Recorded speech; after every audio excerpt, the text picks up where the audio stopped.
أعوذ بالله من الشيطان الرجيم ശപിക്കപ്പെട്ട പിശാചിൽ നിന്ന് അല്ലാഹുവോട് ഞാൻ ശരണം തേടുന്നു. ما كان للمشركين أن يعمروا مساجد الله شاهدين على أنفسهم بالكفر أولئك حبطت أعمالهم وفي النار هم خالدون.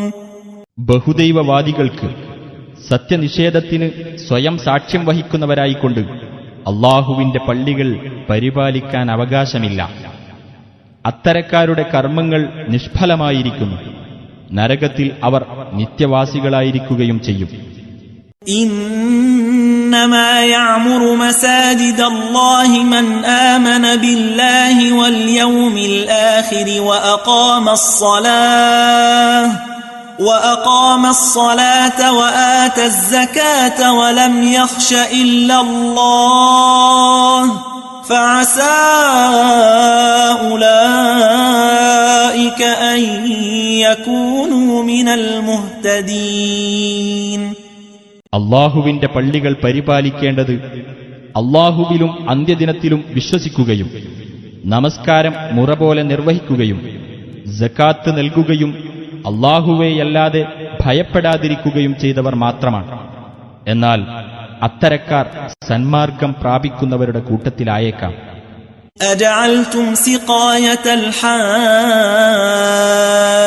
وعمارة المسجد الحرام كمن آمن بالله واليوم الآخر وجاهد في سبيل الله لا يستوون عند الله والله لا يهدي القوم الظالمين.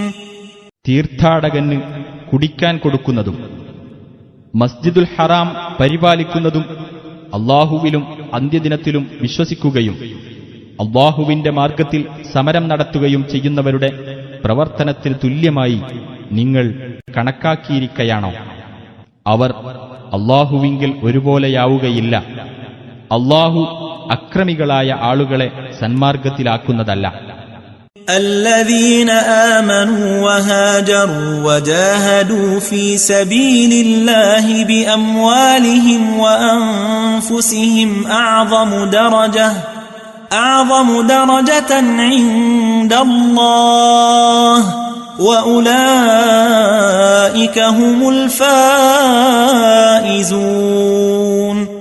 വിശ്വസിക്കുകയും സ്വദേശം വെടിയുകയും തങ്ങളുടെ സ്വത്തുക്കളും ശരീരങ്ങളും കൊണ്ട് അല്ലാഹുവിന്റെ മാർഗത്തിൽ സമരം നടത്തുകയും ചെയ്തവർ അല്ലാഹുവിങ്കൽ ഏറ്റവും മഹത്തായ പദവിയുള്ളവരാണ്.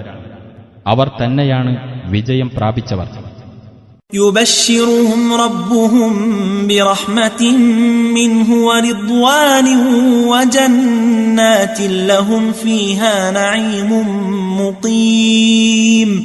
അവർക്ക് അവരുടെ രക്ഷിതാവ് അവന്റെ പക്കൽ നിന്നുള്ള കാരുണ്യത്തെയും പ്രീതിയെയും സ്വർഗത്തോപ്പുകളെയും പറ്റി സന്തോഷവാർത്ത അറിയിക്കുന്നു. അവർക്ക് അവിടെ ശാശ്വതമായ സുഖാനുഭവമാണുള്ളത്. ഖാലിദീന ഫീഹാ അബദാ ഇന്നല്ലാഹ ഇൻദഹു അജ്റുൻ അദീം. അവരതിൽ നിത്യവാസികളായിരിക്കും. തീർച്ചയായും അല്ലാഹുവിന്റെ അടുക്കലാണ് മഹത്തായ പ്രതിഫലമുള്ളത്.